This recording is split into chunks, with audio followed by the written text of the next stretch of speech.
মাইজভান্ডারী তরিকার মহান প্রবর্তক গাউসুল আজম মাইজভান্ডারী হযরত মৌলানা শাহ সুফি সৈয়দ আহমদুল্লাহ মাইজভান্ডারীর ২০০ জন্মবার্ষিকী ও ১০ মাঘ ১২০তম মহান উরুস শরীফ উপলক্ষে পবিত্র স্মৃতি স্মরণে ফ্রি বিশেষায়িত মেডিকেল ক্যাম্প অনুষ্ঠিত হয়েছে। মাইজভান্ডারী শাহ এমদাদিয়া ব্লাড ডোনার্স গ্রুপের আয়োজনে ফটিকছড়ির মাইজভান্ডার দরবার শরীফের শাহ এমদাদিয়া ময়দানে শুক্রবার দিনব্যাপী মেডিকেল ক্যাম্প অনুষ্ঠিত হয়। এতে মেডিসিন, চক্ষু, চর্ম, হৃদরোগ, নাক কান, মানসিক স্বাস্থ্য, শিশু, গাইনি সহ বিভিন্ন রোগীদের বিশেষজ্ঞ চিকিৎসক দ্বারা সেবা প্রদান করা হয়। মাইজভান্ডার দরবার শরীফের গাউসিয়া আহমদিয়া মঞ্জিলের সাজ্জাদান শিন আওলাদে রাসূল সাল্লাল্লাহু আলাইহি ওয়াসাল্লাম হযরত মৌলানা শাহ সুফি সৈয়দ এমদাদুল হক মাইজভান্ডারীর পৃষ্ঠপোষকতায় ফ্রি বিশেষায়িত মেডিকেল ক্যাম্প পরিদর্শন করেন মঞ্জিলের নায়েব সাজ্জাদান শিন ও দারুল ইরফান রিসার্চ ইনস্টিটিউটের ম্যানেজিং ট্রাস্টি সৈয়দ ইরফানুল হক মাইজভান্ডারী। এক্সিলেন্ট। আমি নিজেকে অত্যন্ত আনন্দবোধ করতেছি এরকম একটা প্রোগ্রামে এসে আমি যদি কিছু কন্ট্রিবিউট করি, মানুষকে কিছু উপকার করতে পারে, তাহলে আমি নিজেকে ধন্য মনে করবো আর কি। হিসেবে আমি প্রতি শনিবারই আসি এখানে সেবা দেওয়ার জন্য। তবে আজকে আমি নিজেকে অত্যন্ত গর্ব মনে করছি যে আমার সাথে অনেক বিশেষজ্ঞ এসেছেন, তারা সেবা দিয়ে যাচ্ছেন। আজকে আমরা ইতিমধ্যে প্রায় ৭০০ রোগীকে সেবা দিয়েছি আলহামদুলিল্লাহ। একটা সমন্বিতভাবে আমরা বিভিন্ন রেফারেল সিস্টেম গড়ে তুলেছি, মেডিসিন, ফিজিক্যাল মেডিসিন, কার্ডিওলজি, এভাবে প্রতিটা রোগী সেবা পেয়ে ইনশাল্লাহ একটা গাইডলাইনও দিয়ে দিচ্ছি আমরা, এ ব্যাপারে একটা ভালো চিকিৎসা পাবে।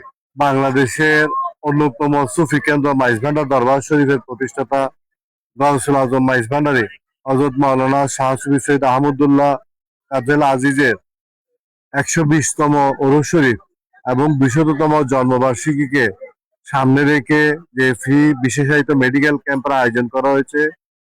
এই চিকিৎসা ক্যাম্পে আজকে বিভিন্ন বিভাগ থেকে ১৬ জন ডক্টর ওনারা এসেছেন, ফ্রি চিকিৎসা দিচ্ছেন রোগীদেরকে। প্রতি বছরের মতো এই বছরও এই মেডিকেল ক্যাম্পটাকে সফল করার জন্য তারা বন্ধের দিনে তারা সময় দিয়ে আমাদেরকে সহযোগিতা করেছেন। আমাদের সঙ্গে আজকে যারা আছেন তাদের মধ্যে Delta health care, neuroscience limited, নাগরিক হাসপাতাল, মামনি হাসপাতাল, Medicare hospital, care lab, clinical laboratory, Alnoor community চক্ষু হাসপাতাল সহ আপনার মডার্ন হার্বালের পক্ষ থেকে ডাক্তার আব্দুল্লাহ মতি, যিনি আপনার হার্বাল মেডিসিন নিয়ে কাজ করেন, তাদেরও একটা প্রতিনিধি দল এখানে কাজ করছেন। এবং এই মাইজভান্ডার শরীফে আহমদুল্লাহ মাইজভান্ডারীর বর্তমান যিনি প্রতিনিধিত্ব করছেন দরবারের গদিনসীন পীর সাহেব সৈয়দ এমদাদুল হক মাইজভান্ডারী, ওনার আয়োজনে প্রতি বছর এই চিকিৎসা ক্যাম্পটা আয়োজন করা হয়ে থাকে।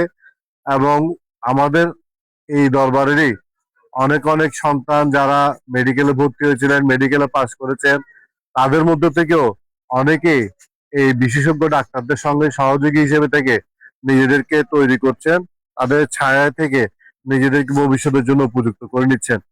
আমি আজকে যে আয়োজনগুলো হচ্ছে এগুলোতে আপনাদের সবার অংশগ্রহণকে উৎসাহিত করছি।